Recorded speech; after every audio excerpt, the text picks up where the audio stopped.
We are going to continue our series on The Bible Explains, Part 192. Today, we are going to continue our mini-series within the big series of The Bible Explains, entitled The 12 Timeless Principles of Grace, Part 11. Mula nang sinimulan po natin ang series na ito, nabanggit ko na po sa inyo na atin pong tatalakayin one principle at a time. And then magkakaroon po tayo ng life application upang pagkatapos ng atin pong pulong at pag-aaral ay alam natin kung paano ipamuhay ang katotohanang ating natutunan, ang timeless principle ng biyayang atin pong tinalakay. Atin pong ipagpapatuloy ang atin pong pag-aaral. Pero bago tayo magpatuloy, manalangin po muna tayo. Aming Diyos, maraming salamat po sa pagtitipon na ito. Ang marubdob po naming panalangin ay anuman ang aming sasabihin at gagawin. Magbigay lamang ng kapurihan sa marangal mong pangalan. Maraming salamat sapagkat kasama po namin kayo. Salamat sa papuri at pagsamba. Salamat sa mga kapatiran na nakasama namin sa bulwagan na ito. At maging ang mga kapatiran at mga kabiyayang kasama namin sa pamagitan ng online broadcast. Pinagpala mo na po ang service na ito.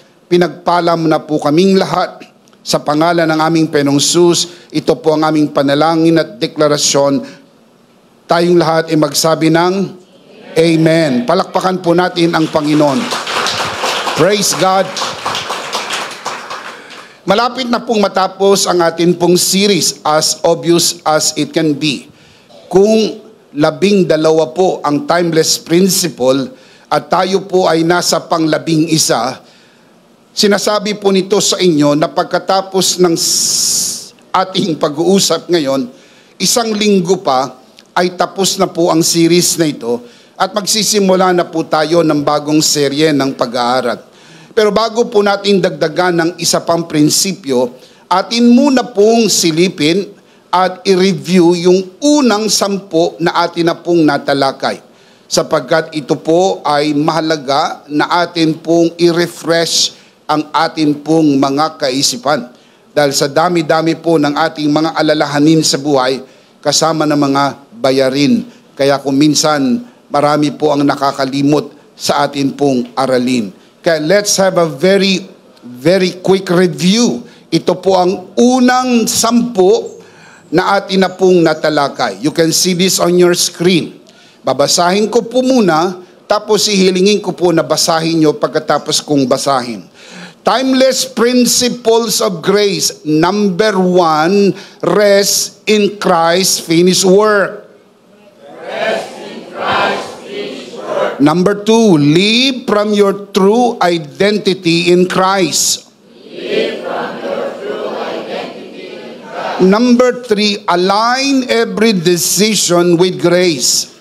Align every decision with grace. Principle number 4, allow grace to guide your ambitions. Allow grace to guide your ambitions. Number 5, be generous the grace way. Number 6, speak grace-filled words. Speak grace-filled words. Number 7, keep the fellowship of grace. Keep the fellowship of grace. Timeless principle number 8, we learned, forgive freely with grace. Forgive freely with grace. Number 9, walk in the spirit of grace. Walk in the spirit of grace. Number 10, trust the process of grace. Trust the process of grace. We are not going to explain this again because we already did. Ang akin lang pong panalangin, sana wala po kayong na-miss out sa anumang bahagi ng talakayan pong ito. But, for all the reasons in the world may na-miss out po kayo, please do the catch up sa pamagitan po ng ating media ministry, sa pamagitan po ng ating broadcast. I'm sure makaka-catch up po kayo. We are going to add one more principle today.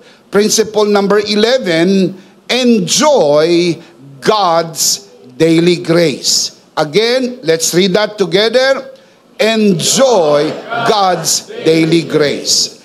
To enjoy God's daily grace means to continually celebrate and be grateful for His unmerited favor in our lives, recognizing that every moment, breath, and blessing is a gift from Him. Ang biyayang ating pong natanggap mula sa Panginoon ay hindi lang po ang kapatawaran ng ating kasalanan at katiyakan ng ating kaligtasan. Kaakibat po ng biyayang ating natanggap ay ang biyaya at grasyang ating nararanasan araw-araw ng ating buhay. Ang bawat sandali, ang bawat hininga, ang bawat pagpapala ay kaloob ng Diyos. Kaya dapat matutunan po nating i-enjoy ang biyaya ng Diyos dahil isang dangkal lang ang layo mo sa langit. Pagkatapos ng isang huling malalim na hininga, langit na po. Kaya habang nandito po tayo, we must learn the principle, enjoy God's daily grace. Grace is not just a one-time gift. It is a continual flow of God's love and provision. Ang biyaya ng Diyos na pinaparanas sa atin ay ang walang patid na probisyon. Lahat ng ating pangangailangan sa buhay na ito ay ibinigay ng grasya ng ating Panginoon. It carries you through uncertainties, lifts you in weakness, and reminds you that you are never alone. Napakalaking comfort na masigurado natin hindi tayo nag-iisa. Kung minsan nararamdaman natin para tayong nag-iisa, pero sinigurado po sa atin ng grasya ng Diyos, you are never alone. Bago umakyat ang ating Panginoong Hesus sa langit, habang ang kanyang paa ay nakatungtong sa bundok ng Olibo at kausap niya ang kanyang mga alagad at ibinigay ang huling habilin na sila'y humayot gumawa ng mga alagad, binigkas din ng Panginoon, "Lo, I am with you always." Not sometimes, not many times, but always. Walang sandali na hindi mo kasama ang Panginoon. Ang pagsama ng Panginoon na hindi o nakasalalay sa ating pakiramdam o opinyon personal man o ng mga taong nakapaligid sa atin. Ano man ang sabihin nila o ano man ang maisip mo, hindi magbabago ang katotohanan, hindi ka iiwanan ng ating Panginoon. He is with you forever. And never, ever will He leave you. Can you say amen? God's grace is more than enough for today's journey, tomorrow's challenges, and every moment in between. So beautiful. Ang biyaya ng Diyos ay sapat para po sa mga lakbayin ng araw na ito at sa mga hamon ng bukas at sa lahat ng bagay sa pagitan ng mga ito. Tandaan palagi, wala pong malaking hamon na hindi po sapat ang biyaya ng Diyos. Tinuruan po tayo na kapag umaharap tayo sa mga malalaking bundok ng buhay, sisigaw tayo, biyaya, biyaya, biyaya. We learn that principle that when we face great mountains in life, we shout, "Grace, grace to it." Again, we shout, "Grace, grace to it." Ang pagsigaw ng biyaya, biyaya, biyaya ay hindi lang po basta pagsigaw at paggawa ng ingay. Ito po'y pagbigkas ng iyong paniniwala, sapagkat sabi sa Biblia, ang puso'y naniniwala, ang bibig ay nagsasalita. Out of the abundance of the heart, the mouth speaks. Kailangan mong bigkasin, grace, grace to it, sapagkat dinideklara mo walang makadadaig sa biyaya ng Diyos. Anumang bagyo, anumang pagsubok, anumang mga bundok ng mga hamon, dakila ang biyaya ng Diyos. Sapagkat dakila ang biyaya ng Diyos, walang anumang pangyayari sa buhay natin na maaring magnakaw ng sayang dapat ay ma-enjoy mo sa araw na ito. Hindi ho tayo makakapili ng kondisyon ng araw. Gusto natin sanang umulan, pero nag-uuminit ang sikat ng araw. Kung minsan bumubulong ka, sana naman umaraw, bumubuhos naman ang ulan. Parang kung minsan hindi ka nakakapili ng mga pangyayari sa buhay. Sana walang problema. Sandamakmak naman ang dumarating na problema. Kung minsan nagbibiro ka, ang sabi mo, sana may konting problema, parang namimiss ko na. Wala naman dumarating na problema. Bakit? Maraming mga pagkakataon na hindi tayo nakakapagpasya kung ano po ang talagang gusto nating mangyari. Pero anuman ang mangyari ayon po sa kapahintulutan ng malawak na karunungan ng Diyos, kayang-kayang harapin yan ng biyayang naibigay na ng Diyos sa atin araw-araw. Sabihin natin, Amen! Palakpakan natin ang Panginoon. Praise God! Allow me to share with you 3 biblical reasons why we enjoy God's daily grace. 3 dahilan ang ibibigay ko po sa inyo kung bakit nai-enjoy natin ang biyaya ng Diyos araw-araw. Pagkatapos mo ng 3 reasons, I'll give you 3 life application. Para pag-step out natin sa gathering na ito, bukas pagharap natin sa totoong buhay, alam natin kung paano ipamuhay ang biyaya ng Diyos araw-araw.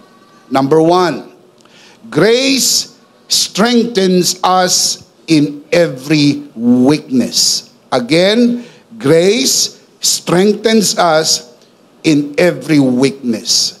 Meron pong weakness ang bawat isa, limitation ang tawag dito. For the simple reason, talagang hindi natin magagawa ang lahat. At sadyang tinakda ng karunungan ng Diyos na maglagay siya ng hangganan na hindi mo magagawa. Upang sa mga panahong ito, kailangan mong umasa sa biyaya ng Diyos. Dahil kung ang lahat ng bagay, feeling mo, kayang-kaya mo, parang hindi mo na rin kailangan ang biyaya ng Diyos. At ito'y isang malaking kahangalan sa buhay. Sapagkat hindi po natin kaya ang lahat. Mayroong itinakdang limitasyon. Kahit anong taas ng alon, pagdating sa dalampasigan, humuhupa sapagkat nagtakda ang Diyos ng limitasyon. Pag sinabi ko pong weakness, I am not referring to sickness. I am referring to limitation, inability to do things easily. Kung minsan parang magaang gawin, madali lang, pero parang humirap. Bakit? Sapagkat may mga bagay-bagay na inaadya ng pangyayari para tumiklop ang iyong tuhod.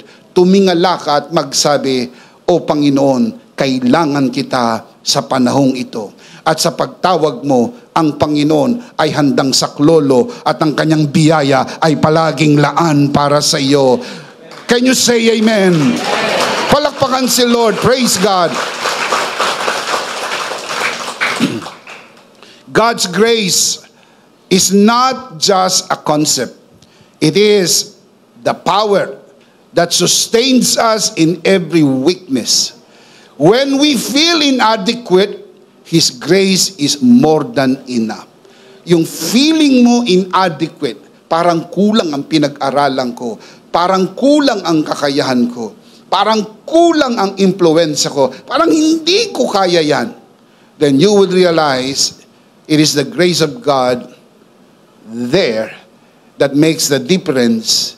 And the grace of God is more than enough. His strength is made perfect in our limitations and inability to accomplish things by our own strength, reminding us that we are never left to our own strength. Hindi ho pinapayagan ng Diyos na iwanan tayo sa sariling lakas. Dahil kung minsan nga wala ka nang nagawa, nagyayabang ka pa. Lalo siguro kung ikaw talaga ang gumawa. Pero sa biyaya, hindi mo magawang magyabang. Dahil kung meron ka mang nagawa, alam mo hindi ikaw, kundi ang biyaya ng Diyos na gumagawa sa iyo. Even in our lowest moments, we can rest in the truth that His grace upholds, empowers, and carries us through. Whatever the struggle, His grace remains sufficient, enabling us to stand firm and walk in victory. I'll give you a classic example at wala po akong naiisip na pinaka-classic example ng pinag-uusapan natin, kundi mismo si Apostol Pablo. 2 Corinthians chapter 12 verse 7, the Apostle Paul writes, "To keep me from becoming conceited because of these surpassing great revelations." Hindi ho revelations marami. Hindi lang po isang revelation ang naibigay kay Apostol Pablo, marami. Yun pong revelation ng message of full grace is given to the Apostle Paul. Hindi niya po ito nakuha dahil siya po'y nag-aaral, nagsasaliksik, nasa library. Nakuha niya ang revelation of grace dahil ito po ay naibigay sa kanya effortlessly. Dahil siya po ay abalang-abala, dala po ang pahintulot. Mula po sa Jerusalem, pupunta po siya ng Damascus para usigin ang mga mananampalataya. Sa di niya inaasang pangyayari, merong liwanag na tumama sa kanya at siya'y natumba. Sa lakas ng liwanag, siya po'y nabulag ng 3 araw at siya po ay dinala sa Damasco. Habang siya po'y bulag, kinausap ng Panginoon ang isang alagad, ang pangalan ay Ananias, na siya'y puntahan at ipanalangin. Hindi po i-Bible study, hindi po debatihin, hindi pagtalunan, hindi paliwanagan, ipanalangin lang. Puntahan mo at ipanalangin. At kagyat na tumanggi si Ananias, ang sabi niya, marami pong masamang balita tungkol sa mama na yan. Nagpunta nga ho yan dito para po magdala ng pinsala sa mga tagasunod po ninyo. May sulat na dala yan. Ako pa ang uutusan nyo. Wag na ako. Si Pastor Jimmy na lang. Bakit ako? Magsugo na lang kayo ng iba. Hindi niya ho kailangan ng magaling magsalita, hindi niya kailangan ng debatista. Hindi niya kailangan ng pakikipagtalo, hindi niya kailangan ng pagpapaliwanag. Puntahan mo lang at ipag-pray over. Ang pangalang Ananias ay galing sa original na Hebreong Hananiah. Ang ugat na salita ng Hananiah, Hanan. Hanan means grace. So inilalarawan sa kwento na ito na pinuntahan siya ng grasya. Hey, hindi ho siyang naghanap ng grasya. Hindi ho siya nag-aral ng grasya. Pinuntahan siya ng grasya. Pinag-pray over, nalaglag ang kaliskis sa kanyang mga mata at nakita niya ang kapahayagan ng tinapos na gawa ni Kristo sa krus ng Kalbaryo. Amen? We can only share. That is the best thing we can do. We can only broadcast. We can only share. Broadcast meaning casting broad. Malawak ang paghahagis. Kaya ang tawag dyan broadcast. Malawak ang paghahagis. Naghahagis ka ng malawakan. Kung sino man makakapanood nito. Kung sino man makakarinig nito. Isang bagay ang ating paniniwala, hindi babalik ang salita ng Diyos nang walang kabuluhan. Keep on casting, keep on broadcasting, keep on sharing. Only eternity will reveal. Magugulat ka na lang pagdating sa langit na may mga taong lalapit sa iyo, nakilala ko ang Panginoon dahil sa live broadcast ninyo. Nakilala ko ang Panginoon dahil sa YouTube channel ninyo. Nakilala ko ang Panginoon dahil sa yung Facebook broadcast. Bakit? Sapagkat dakila ang biyaya ng Diyos. Palakpakan ang Panginoon. Praise God. Isa pa sa mga revelations na ibinigay kay Paul ay rapture of the church. Hindi po yan binanggit ni Jesus. Hindi po yan nabanggit ng ibang alagad sapagkat isa po yan sa revelation na binanggit po ng Panginoon kay Apostle Pablo at si Paul lang po ang may revelation ng rapture na minensyon niya sa 1 Corinthians 15 as well as sa 1 Corinthians chapter 4, or rather 1 Thessalonians chapter 4. Doon nyo po mababasa ang kapahayagang bigay. Among others, now look at the verse again, to keep me from becoming conceited because of this surpassing great revelation, there was given me a thorn in my flesh, a messenger of Satan to torment me. Meron pong tinik sa laman. Marami na pong pagtatalo tungkol po sa tinik sa laman. Paul's thorn in the flesh. Ang daming debate, ang daming opinion. May mga nagsasabi na ito daw po'y sakit at ito'y sakit sa mata. Malabo daw ang paningin ni Pablo dahil may parte na kanyang sinabi, nilakyan ko na ang sulat dahil hindi ko masyadong makita. Kaya ang ibig sabihin daw si Pablo may sakit sa mata. At iba pang uri ng sakit na ikinakapit kay Pablo, kaya ang tawag nila ay tinik sa laman. Dahil ang iniisip nilang laman ay pisikal na katawan, kaya tinik sa laman, sakit. Tulad ng iniisip ng iba na minensyon ni Paul sa Galatians chapter 4 verse 13 to 15, inulit niya sa Galatians chapter 6 verse 11. But we can easily argue against it. Ako po hindi naniniwala na ito'y sakit. And I can argue 2 points na hindi po ito'y sakit. In a little while, I'm gonna tell you what it is. Ako po ay isa sa mga naniniwala at marami rin namang naniniwala na ang thorn in the flesh ay hindi po sakit. Now, bakit ko po sinabing hindi sakit? Look at the verse again. 2 Corinthians 12:7. To keep me from becoming conceited, because of these surpassingly great revelations, there was given me what? Thorn in my flesh. Kama. Hindi period. Kama. Pag kama po may kasunod. Pag may kama may unan. Kama. Susunod. A messenger of Satan. Ipinaliwanag po yung thorn in the flesh ay messenger of Satan. So hindi po ito sakit, ito po ay personality, messenger. Ang Greek word na ginamit po dyan ay angelos.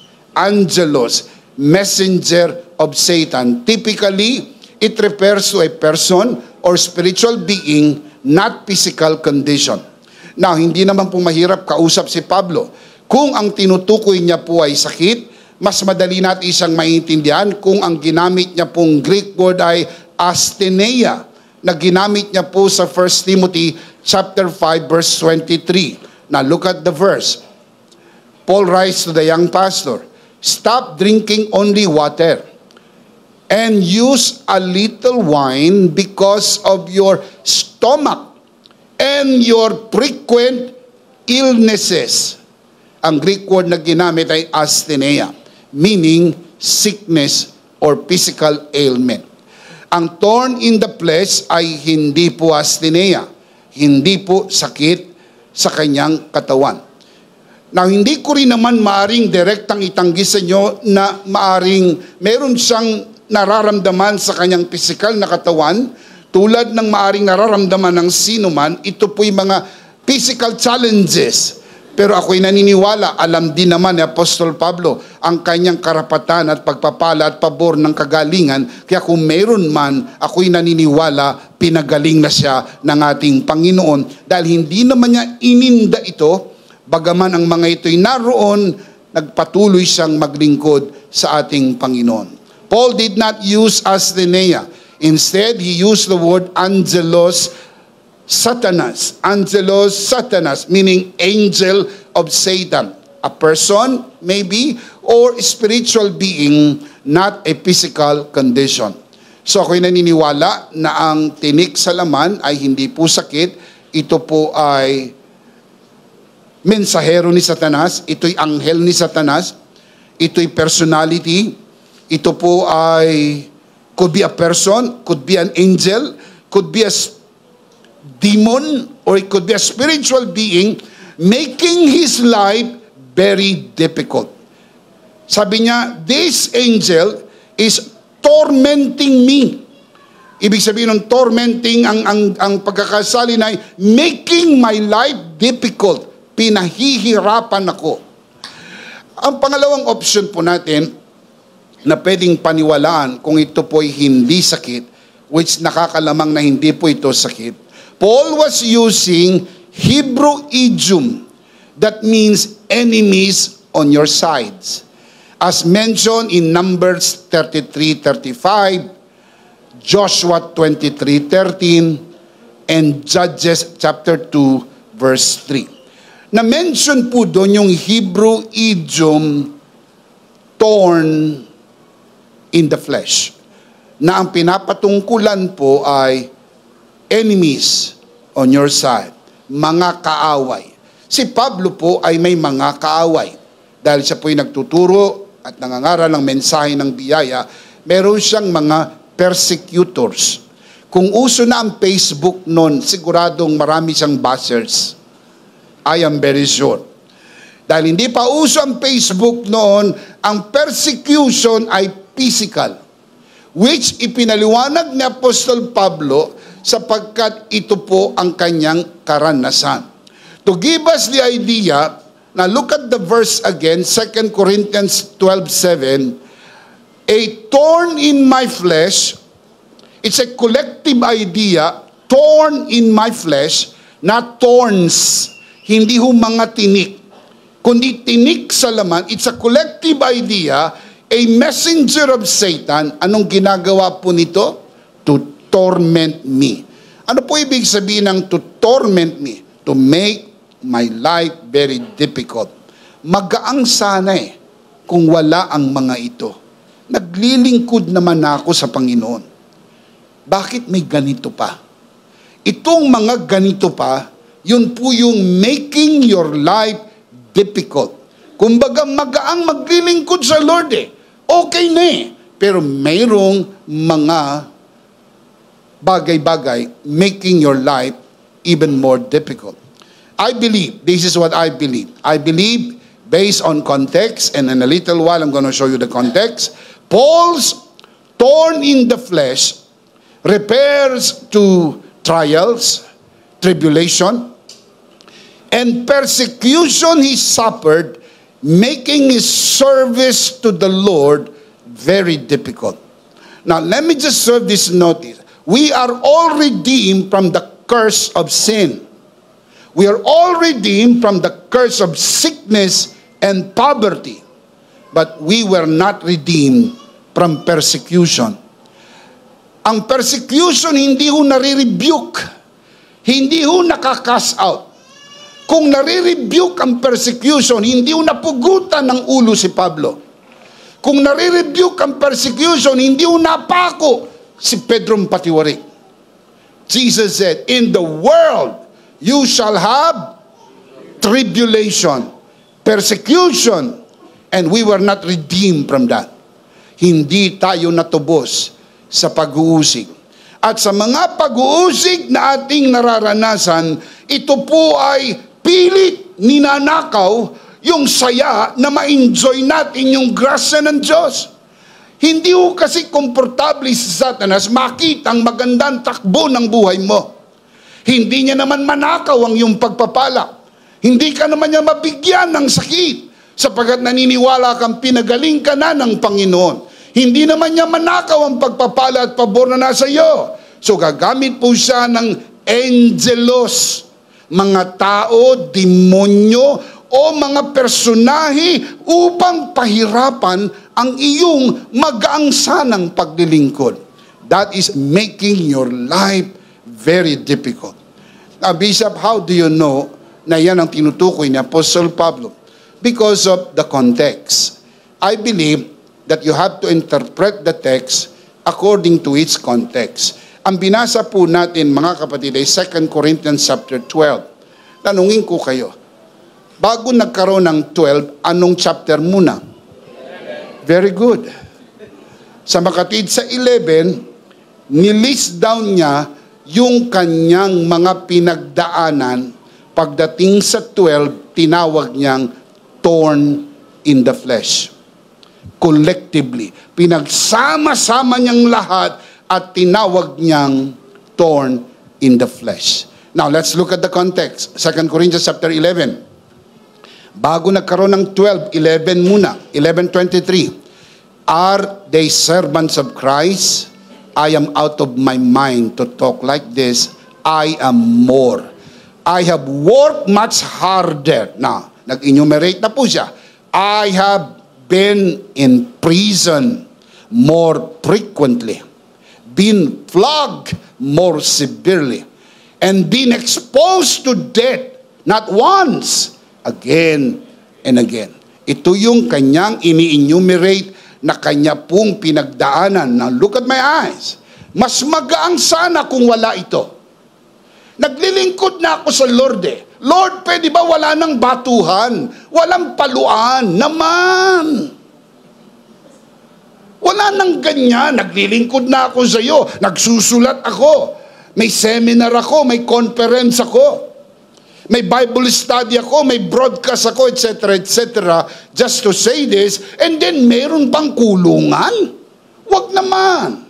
Meron pang paluan na expose sa kamatayan again and again? Now, let's look at verse 24. 5 times I received from the Jews the 40 lashes minus 1. Binigyan pa tayo ng problem solving. Hindi mo na lang sinabing 39. Ang cute ni Paul, ano? Ang sabi niya, 40 minus 1, 5 times. So you do the math. 39 times 5 equals 195 times. Just imagine, 195 times na pinalo. Isa lang parang hindi mo kaya eh. Pero 195 times. Pinalo siyang paulit-ulit. 3 times, I was beaten with rods. Once I was stoned. 3 times, I was shipwrecked. Imagine, lahat ng barkong sinasakyan niya, lumulubog. Kaya kung kayo pasahero nung unang panahon, check nyo muna ang listahan ng mga pasahero. Pagkasama si Pablo, huwag kayong sumakay. Dahil parang si Pablo may balat sa toot. Parang lahat ng barkong sakyan niya, lumulubog ka. Sabi niya, 3 times I was shipwrecked.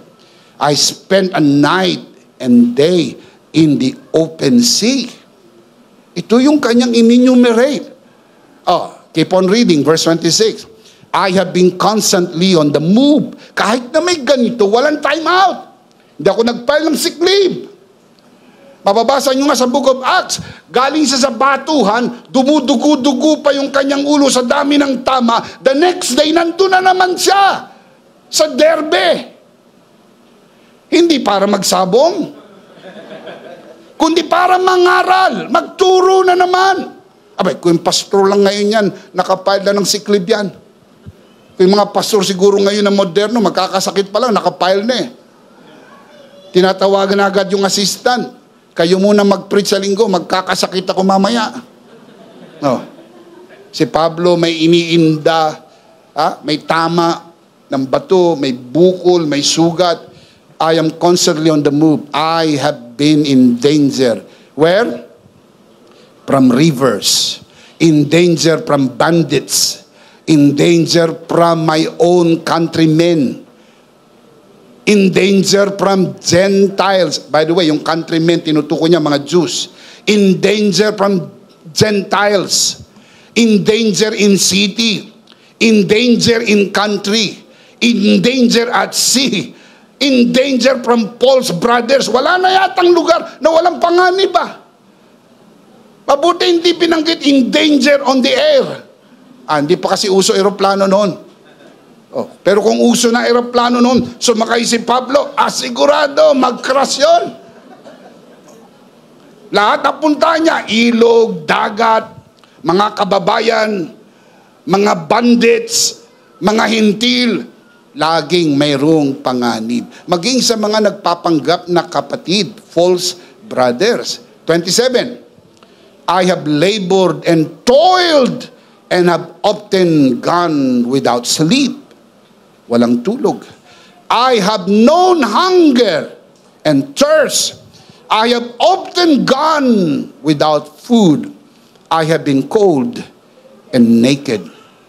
Ito po yung in-enumerate niya sa 2 Corinthians 11. Pagdating sa verse 12, isinamarize niya ang tawag niya tinik sa laman. Pinapahirap ng mga ito ang mag-angsa ng paglilingkod na ginagawa ko. Mas marami sana akong naisulat kung walang batuhan, walang kulungan, walang barkong lumulubog. Natuklaw pa siya ng ahas ha. Nabasa niyo sa Book of Acts, natuklaw ng ahas. Patay ang ahas.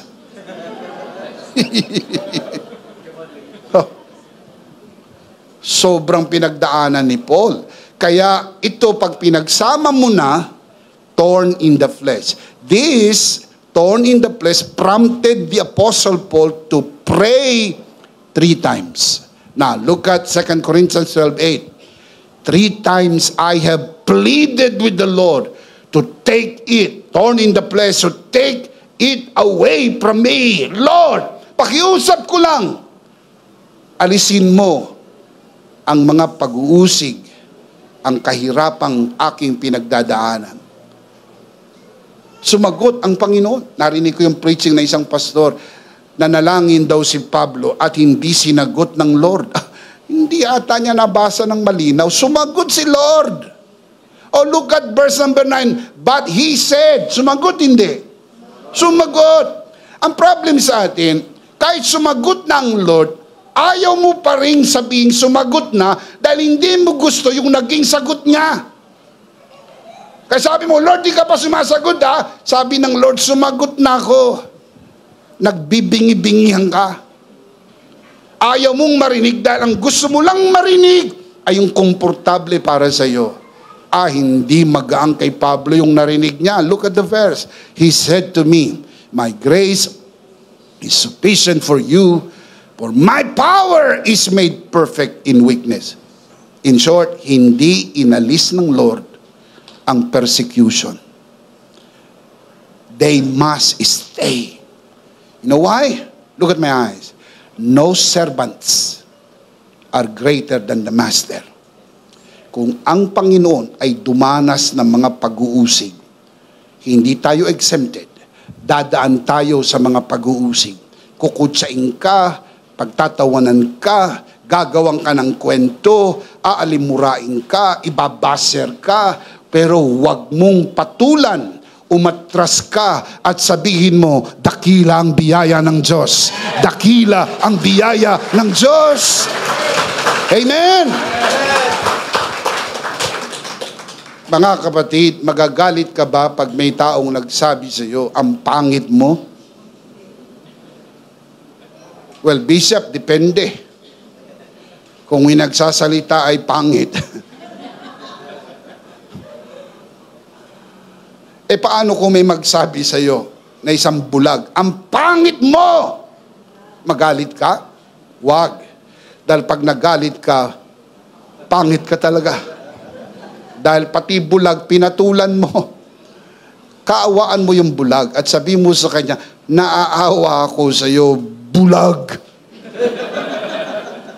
O at least napipigil mo pa rin ang galit mo, ha? Awang-awa ako sa iyo, bulag ka. Pwede naman dahil di ka naman yan nakikita. Kung nakikita mo lang, hindi mo sasabihin ako'y pangit. In the same manner, huwag tayong magalit sa mga taong lumalaban sa mensahe ng biyaya dahil ganun din kayo dati. Salamat na lang, naunawaan natin to dahil sa kapahayagang bigay sa atin ng Panginoon. Amen! Amen! Sino yung pastor na kausap natin doon sa Starbucks? Macarios? Mac. Umabol siya doon sa Starbucks. Nagkwento ng nagkwento. Pinigil ko lang dahil mukhang walang balak matulog. Alas 12, mag-aalauna na. Kinuwento ng kinuwento na kung paanong siya'y dati po na laban sa mensahe ng biyaya. pero hindi niya maintindihan kung paanong naliwanagan ang kanyang kaisipan. May nagbigay sa kanya ng booklet, binasa niya. Isang booklet, magdamag binasa. Isang booklet, kaya mo nga basahin nyo nang wala pa isang oras? Magdamag, paulit-ulit na binasa. Hanggang sa natanggap niya ang kapahayagan, nalaglag ang mga kaliskis sa kanyang mata. Paano niyang nalamang nalaglag? Lumansa.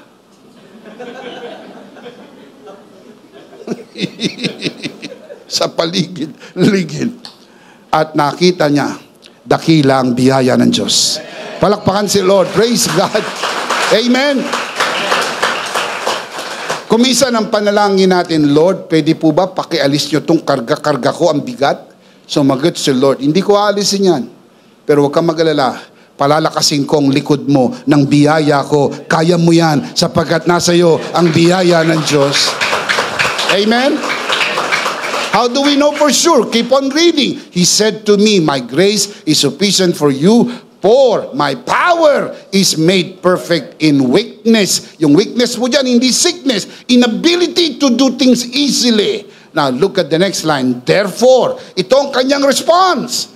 Dahil sumagot na si Lord, ang response ay, therefore, I will boast all the more gladly about my inability to do things easily. Yung po yung weaknesses.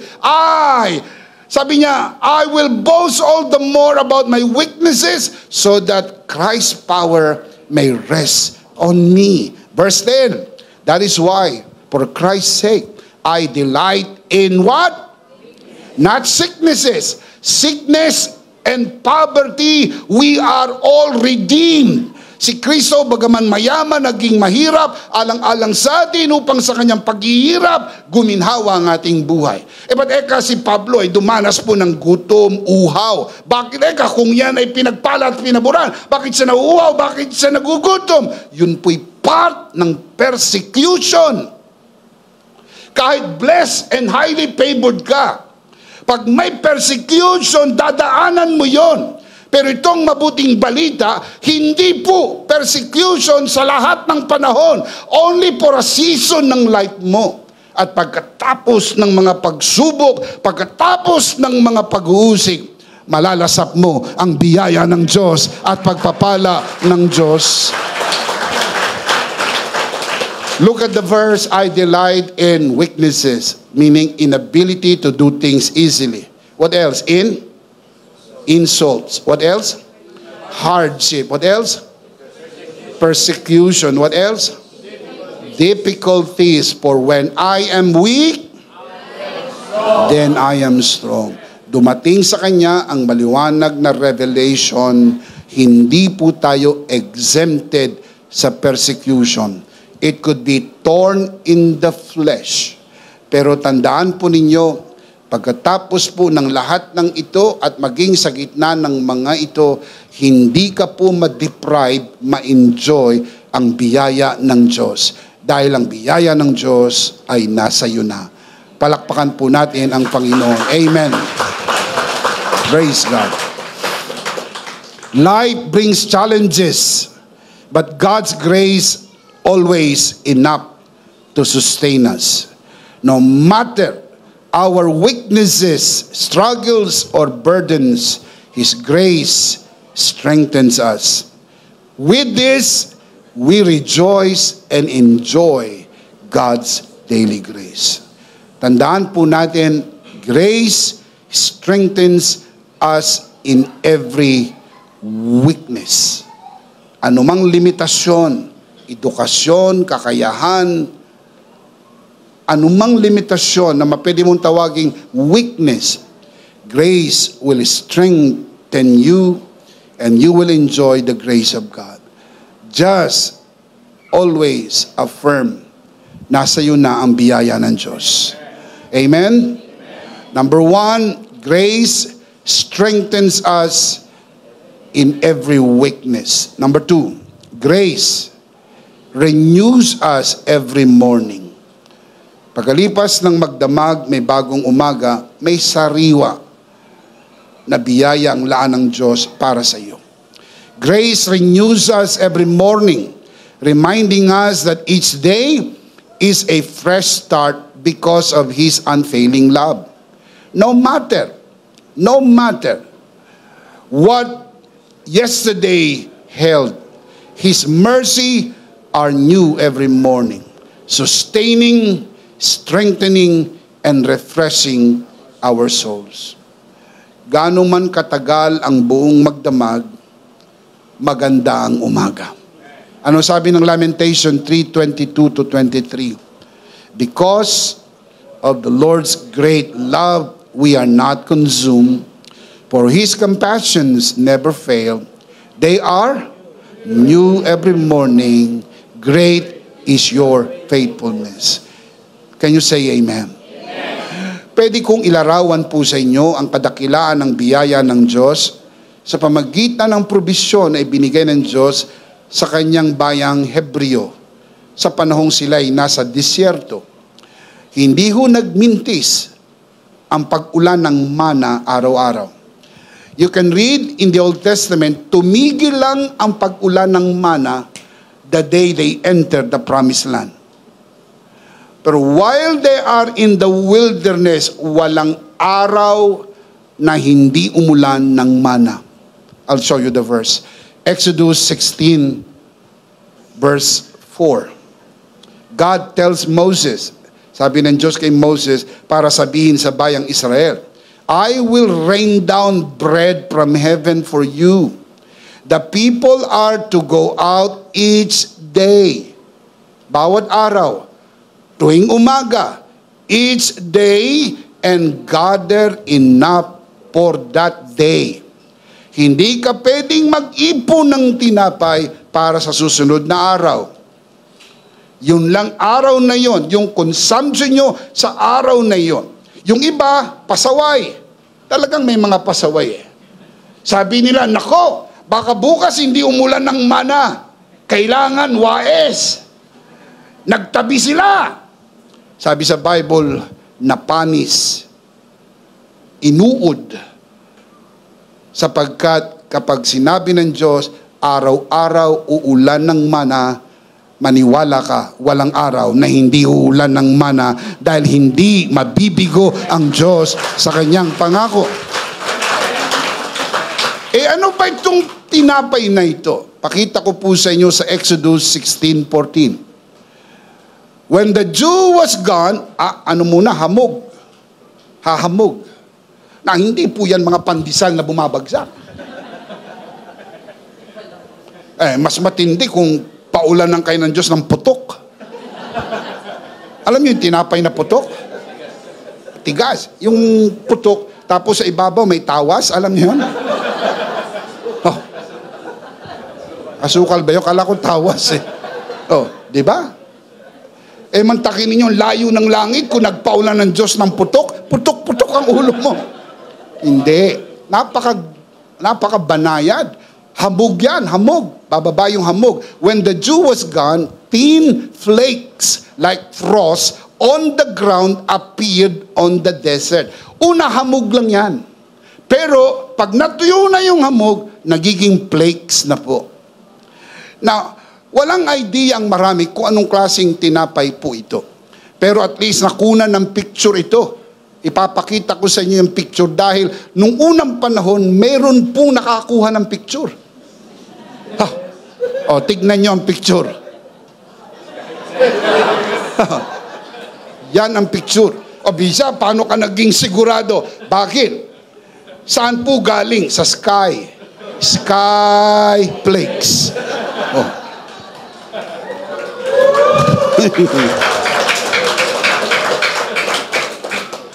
Kaya ako, paborito ko yung skyflakes eh. Kasi pagka kumakain ka ng skyflakes, pakiramdam mo, hudyong-hudyo ka. Hindi na magagalit sa'yo ang iba.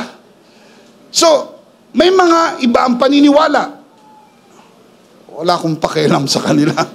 Dahil ang mahalaga, ano man po ang tinapay na ito po ay pagpapala ng Diyos sa kanila sa araw na iyon. Bawal silang mag-ipon ng tinapay. Ito po ay para sa araw na yon.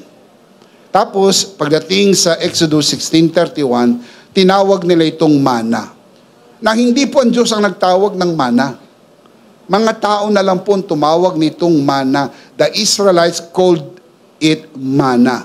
Mana from heaven. Ang tawag ng Diyos dito, sky flakes. I'm sure, kasi sky flakes. Nung matuyo yung hamog, flakes. So, saan galing ang hamog? Sa sky. Sky flakes. Tapos, sabi ng mga Hudyo, mana. So, kung gusto mong tawaging mana, gusto mong tawaging sky flakes, ang mahalaga, walang araw na pinabayaan sila ng Panginoon. Hindi sila pwede magtabi, kailangan nilang magtiwala, sa susunod na araw, uulan na naman. Sa susunod na araw, uulan na naman ng mana. Nung sila'y pumasok na sa promised land, tumigil ng pag-ulan. Kasi nandun na po sa promised land ang provision ng lahat ng kanilang kakailanganin. Now, how this blessing is very important to them as well as to us. The Israelites were instructed to collect only what they needed for each day. And any extra would spoil. Mababasa nyo sa Exodus 16:19-21. This daily provision teaches us that God's grace is fresh every morning. Just like He sustained Israel with new manna each day. Hindi ka pababayaan ng Panginoon. Each day, we receive fresh mercy and grace, reminding us that God's unwavering faithfulness. We are not sustained by yesterday's favor, but by God's ever-present, overflowing, and daily favor. Araw-araw may pabor ang Diyos sa iyo. Hindi ho nauubusan ang Diyos ng sorpresa para sa iyo, sapagkat ang kanyang pabor ay bago tuwing umaga. Number 2, grace renews us every morning. Pagpasok ng bagong umaga, mayroong bagong karanasan ng kanyang grasya.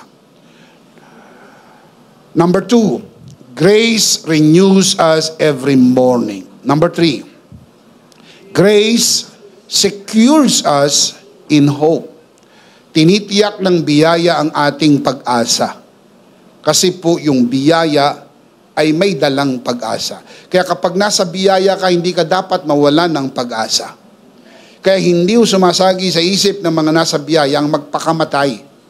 Under normal thinking, yung mga nakakaisip po nito, mayroong problem sa pag-iisip. We're not condemning them. We're not judging these people who committed this thing. We are not. And please understand, those of you who are watching this broadcast, na may mga kamag-anak kayo, kakilala kayo, at the lowest point of their life na hindi naging normal ang takbo ng isip, nakagawa sila ng ganito, we are not condemning them. But I am telling you, under normal thinking, na ikaw ay nakakaisip ng grasya ng Panginoon, hindi mo maiisipang magpakamatay sapagkat alam mo, anuman ang mga challenges, laging sapat ang biyaya ng Diyos. Can you say, Amen? God's grace is the firm foundation of our hope.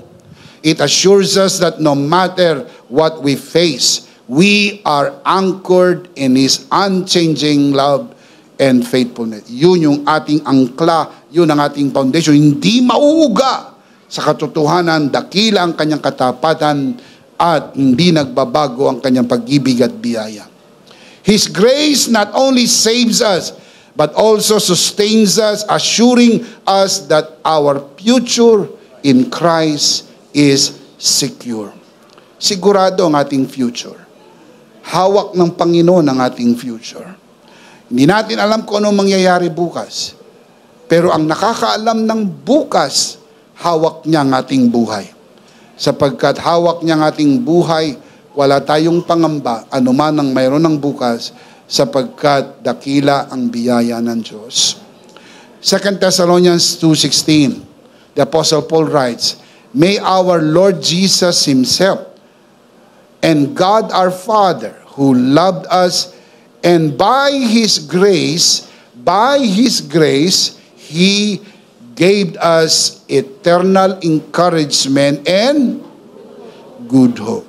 By His grace, we have encouragement and good hope. If you have the grace of God, you have encouragement and you have hope. Hindi ka nawawalan ng pag-asa. Tignan natin si Abraham. Romans chapter 4 verse 18. Against all hope, Abraham in hope believed, and so became the father of many nations. Against all hope, gurang na si Abraham. Imposible nang magkaroon ng anak. Pag tinignan ni Abraham ang kanyang katawan, dead. Tinignan niya ang kanyang asawa, double dead. Abisa, paano mo nasabing double dead? Matanda na si Sarah at baog pa. Double dead ang tawag. Si Abraham hindi baog. Pero matanda na si Abraham. Mahina ng kumikig. Pero nagkaroon siya ng anak kay Hagar. Nung bata-bata pa siya. Pero nung umidad na po siya, tinignan niya ang kanyang katawan, sabi ni Apostle Pablo, looking at his body, dead. Patay ang kanyang katawan. Tinignan niya ang kanyang asawa, napailing siya, double dead. Baog at matanda na. Look at the verse. Against all hope. Wala nang pag-asa. Wala nang pag-asa. Abraham in hope believed. Kaya kapag nawawala na kayo ng pag-asa, maniwala, laging may pag-asa. Laging may pag-asa. Amen? Yung pag-asa po na yan ay biyaya ng Diyos. So became the father of many nations, just as it had been said, so shall your offspring be. Now I'll show you something on the screen. Pakita mo nga ito sa screen. I'll explain this one. Ang dating pangalan po ni Abraham, bago naging Abraham, ay Abram. Ang pangalan ng kanyang asawa, Sarai. Nung si Abram at si Sarai, wala pong bunga. Kailan lumabas po ang bunga ng pangakong anak na si Isaac? Nung pinalitan ng kanyang pangalan from Abram, naging Abraham. Itong H na ito ay napakahalaga. As you can see in the Hebrew alphabet, yan po yung panlimang alpabeto. Aleph, Bet, Gimel, Dalet, Hey. Ito po yung alpabeto ng Hey. Panglimang letra, sa Hebrew po ay alphanumeric. Ibig sabihin, letra at pagbilang. Panlima ito. Hey. 1, 2, 3, 4, 5. Ang meaning ng hey, grace. That's why number 5, meaning grace. Nilagyan po ng hey ang kanyang pangalan. So from Abram, nilagyan ng hey, naging Abraham. Kay Sarai, nilagyan ng H, naging Sarah. Nung palitan ang kanilang pangalan, nagbago ang lahat. Bakit? Pumasok ang grasya. Game changer ang grace. Listen, Abraham and Sarah became fruitful when they received God's grace, as indicated by the changing of their names. God's covenant promise was sealed with grace, transforming Abram, exalted father, into Abraham, father of many nations. Sarai, meaning my princess, into Sarah, princess of many. Sa makatwid, pag hinayaan ninyo makapasok ang grasya sa buhay ninyo, hindi kayo mawawala ng pag-asa. Laging may pag-asa. Amen? Sabi ng iba, hindi na siguro makakakilala kay Lord itong tao na ito. Grabe, demonyo to. mari sa iyong paningin, pero walang hindi kayang baguhin ng grasya. Patuloy lang maniwala.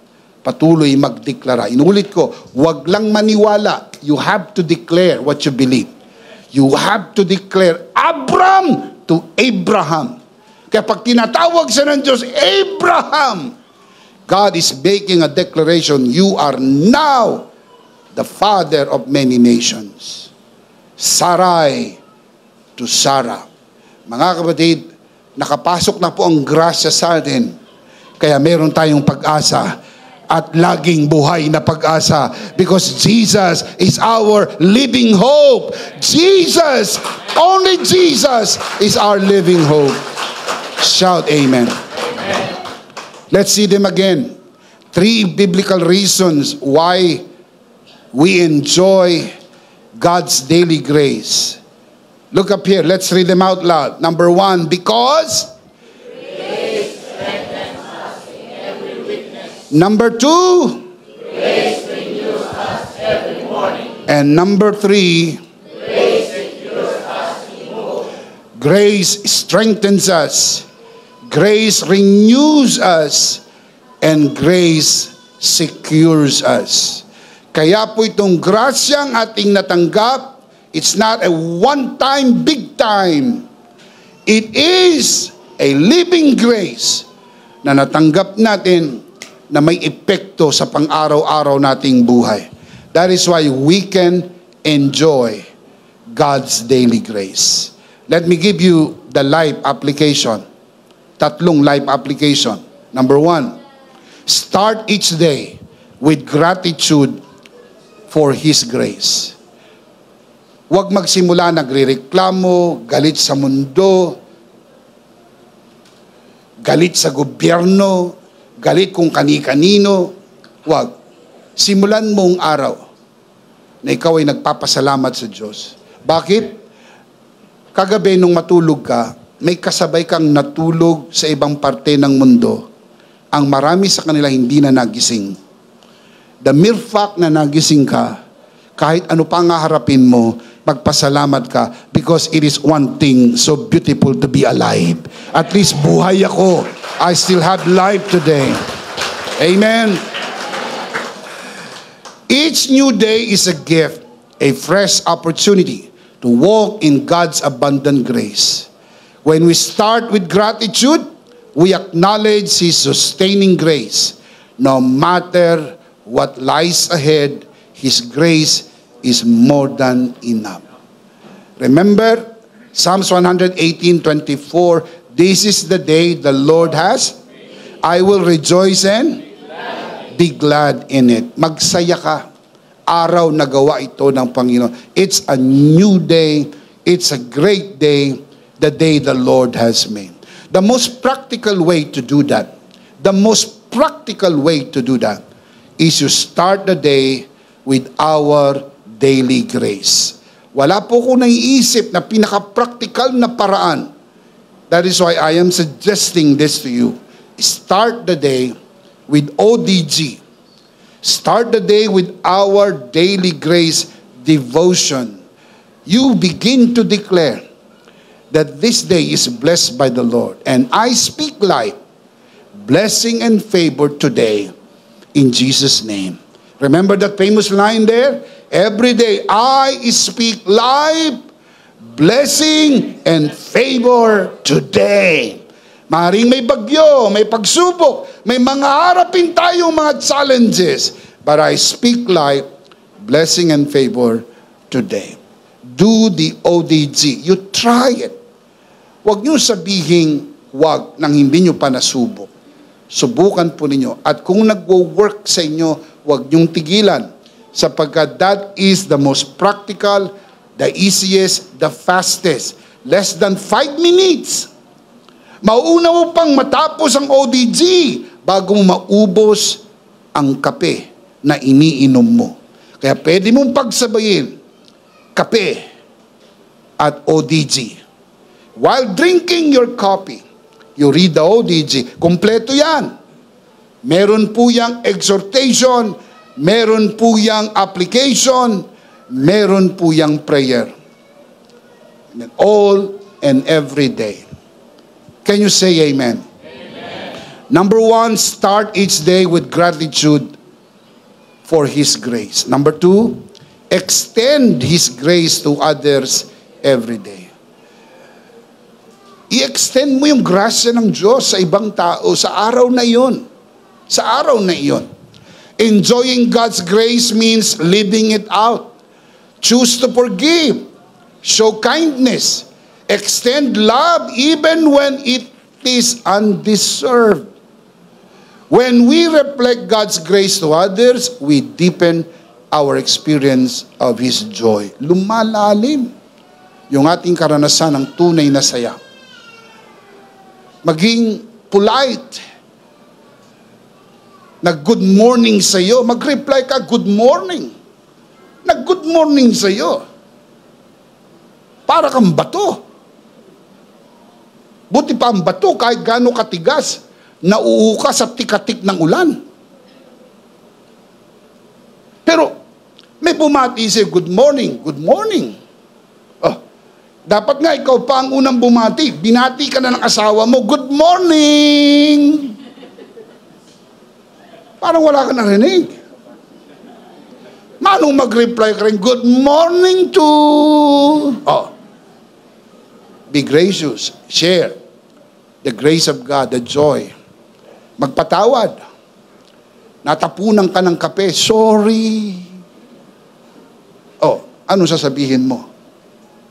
Hindi ko makakalimutan ang ginawa mo ito. Habang buhay na dadaling ko ito. Eh, ba't naman hindi dadaling? Kumukulo yung kape. Nalapnos ang mukha niya. Maaaring hindi niya makakalimutan. Pero mapapatawad ka niya. Ipaayos mo na lang yung mukha niya.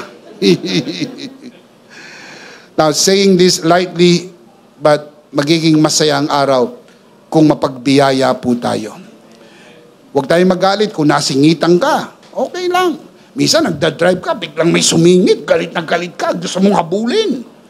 Hanggang sa Netherlands. Gusto mong habulin. Oh, magparaya ka na. Baka emergency yun. Baka masakit ang tiyan nun. O baka pupunta sa hospital yun. Okay na. Parang, minsan, hindi natin maparaan. Sapagkat parang naiinsulto tayo. Masira yung araw. Sayang yung biyaya sa araw na yan. Pinagpala ng Lord ang araw na yan. Amen? Number 3. I'll close with this. Each day, look at this, end each day by celebrating His grace. And each day celebrating His grace. You start the day, you extend the grace on that day, and then pag dumating na yung closing ng araw na yan, and each day celebrating His grace. As each day ends, take a moment to reflect on God's goodness and celebrate His favor. His grace is carried, look at this, strengthened and sustained you. No matter what the day held, His mercy never failed. Pasalamatan mo ang Diyos. Pag umalis kayo sa bahay at nakabalik kayo ng buhay, pasalamatan mo ang Lord. Magdiwang ka sa biyaya ng Diyos. Dahil marami rin ang umaalis, hindi na nakakabalik. Sa dami ng pwedeng mangyari sa daan, sa dami ng pwedeng mangyari sa araw na yan, nakauwi ka ng safe kasi protektado ka ng biyaya ng Diyos. Kaya bago matulog, mag-celebrate. I-celebrate mo ang biyaya ng Diyos. Psalm chapter 4 verse 8. I will lie down and sleep in peace. For you alone, O Lord, make me dwell in safety. Kaya ka po safe because of the grace of God. And then matulog ka ng mapayapa. Bumilang ka ng 10, nakatago ng lahat. And then you sleep. Sleep well. Sapagkat tapos na ang araw na yan. At kung bukas, sa biyaya ng Diyos, nagkaroon ka uli ng pagkakataong mabuhay, mayroon na namang sorpresa ang biyaya ng Diyos para sa iyo. Amen. Let's see them again. Tignan natin ang life application. Remember, ito po ang principle, enjoy God's daily grace. Kahit anong circumstances, trials, tribulation, thorn in the flesh, whatever the situation, huwag niyong hayaang hindi niyo ma-enjoy ang biyaya ng Diyos sa araw na yan. And the only way you can enjoy the grace of God daily is you learn to apply. Basahin natin malakas, sabay-sabay. Ready? Number 1. Start each day with gratitude for His grace. Number 2. Extend His grace to others every day. And number 3. And each day celebrating His grace. And the big idea is, in Christ, I enjoy God's daily grace. Are you in Christ? You enjoy God's daily grace. Hindi mamimili ng araw yan. Malakas ang ulan, mainit ang panahon, malakas ang ihip ng hangin, anuman ang circumstances, you can choose to enjoy God's daily grace. Dahil walang araw na walang biyaya ang Diyos. What is the big idea? In Christ, I enjoy God's daily grace. Are you in Christ? You can enjoy God's daily grace. Of course, we do not want to end this broadcast without giving you the opportunity to receive Jesus today, be saved, and enjoy God's daily grace. Kung nais mong tanggapin ang Panginoong Jesus sa iyong puso bilang Panginoon at sarili mong tagapagligtas, manalangin tayo ng pagtanggap. At sama po ang mga narito sa loob ng bulwagan na ito, itaas po natin ang ating dalawang kamay, ipikit po natin ang ating mata. Sumunod po tayo sa panalangin ng pagtanggap. Kung hindi mo pa po ito nagawa sa buong buhay mo, ngayon gawin mo dahil ito ang araw ng iyong kaligtasan. Pero kung tinanggap mo na ang Panginoon, hindi mo kailangan gawin ito ng paulit-ulit para maligtas dahil ligtas ka na. Pero hihilingin ko sa mabuti mong kalooban na gawin mo ito alang-alang sa mga narito sa loob ng bulwagang ito, lalo na po sa mga nanonood sa broadcast na ito. Samahan po natin sila sa panalangin ng pagtanggap. Manalangin po tayo. Panginoong Jesus, ako po'y makasalanan. Hindi ko po kayang iligtas ang aking sarili. Ako'y mapapahamak ng hiwalay sa iyo. Narinig ko po ang mabuting balita. Ako po'y naniniwala. Tinatanggap kita sa aking puso bilang aking Panginoon at aking tagapagligtas. Salamat po, pinatawad mo na ang aking mga kasalanan. Isinulat mo na ang aking pangalan sa aklat ng buhay. Sa pangalan ni Jesus, Amen. Ako na lang po mananalangin na sa oras na ito. Tinataas ko po sa harapan ng sinumang sumunod sa panalangin ng pagtanggap sa unang pagkakataon dito sa loob ng bulwagan na ito, lalo na sa mga nanonood sa broadcast. Pinagkakatiwala po namin sila sa iyong kagandahang loob na sila'y lumagos sa biyaya at sa bagong natagpuang pananampalataya sa pangalan ng Panginoong Jesus. Tayong lahat ay magsabi ng Amen. Palakpakan natin ang Panginoon. Praise God. Sa lahat po ng tumanggap sa ating Panginoon sa loob ng bulwagan na ito, lalo na sa nanonood sa broadcast, binabati po namin kayo. Welcome to the family of God. Palakpakan si Lord. Welcome to the family of God. Masayang masaya kami para po sa inyo na kayo ay nakarating sa pamilya ng Diyos. Ihanda po natin ang ating sarili. Tayo po'y dadako na sa ating banal na komunyon. Kunin po natin ang ating communion elements and we'll do this together.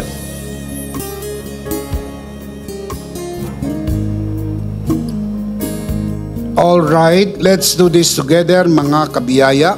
Hawak-hawak po natin ang pinakamakapangyarihang simbolo ng tinapos na gawa ni Kristo sa krus ng Kalbaryo. Ang ostya ay simbolo ng kanyang bugbog na katawan. Ang katas ng ubas ay simbolo ng kanyang banal na dugo. Let's do this. Ito ang aral na tinanggap ko sa Panginoon at ibinibigay ko naman sa inyo. Nang gabing siya'y pagkanuloy dumampot siya ng tinapay, kanyang pinagpiraperso at kanyang sinabi, ito ang aking katawan na pinagpiraperso dahil sa inyo. Gawin niyo to bilang pag-alaala sa akin. Sabay-sabay po natin gawin.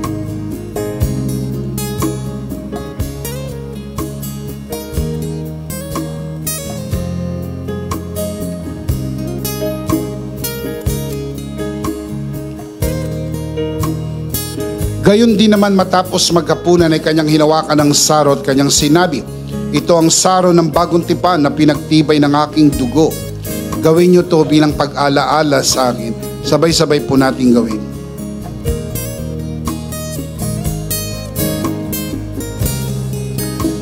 Tayo po'y manalangin at ipo'y taas ang ating dalawang kamay at tayo po ay manalangin. Aming Ama, maraming salamat po sa aming Panginoong Hesukristo. Panginoong Hesukristo, maraming salamat po sa iyong banal na dugo na iyong itinigis sa krus ng Kalbaryo. Dahil po dito, lahat ng aming kasalanan ay iyon ang pinatawad. Maraming salamat po sa iyong katawan na nabugbog at nasugatan. Dahil po dito, lahat ng aming sakit ay iyon ang pinagaling. Gaya ng nasusulat, sa iyong mga sugat, ako'y magaling na. Ako'y naniniwala, ako'y magaling na. Aking dinideklara, ako'y magaling na. Ako'y malusog, malakas, masigla, pinagpala, pinaburan, at mabubuhay ng mahaba sa pangalan ni Jesus. Maraming salamat po, Banal na Espiritu, sa iyong kapahayagan sa mensahe ng biyaya. Sa pangalan ng Panginoong Jesus. Amen. Amen. Palakpakan po natin ang Panginoon. Praise God. Praise God.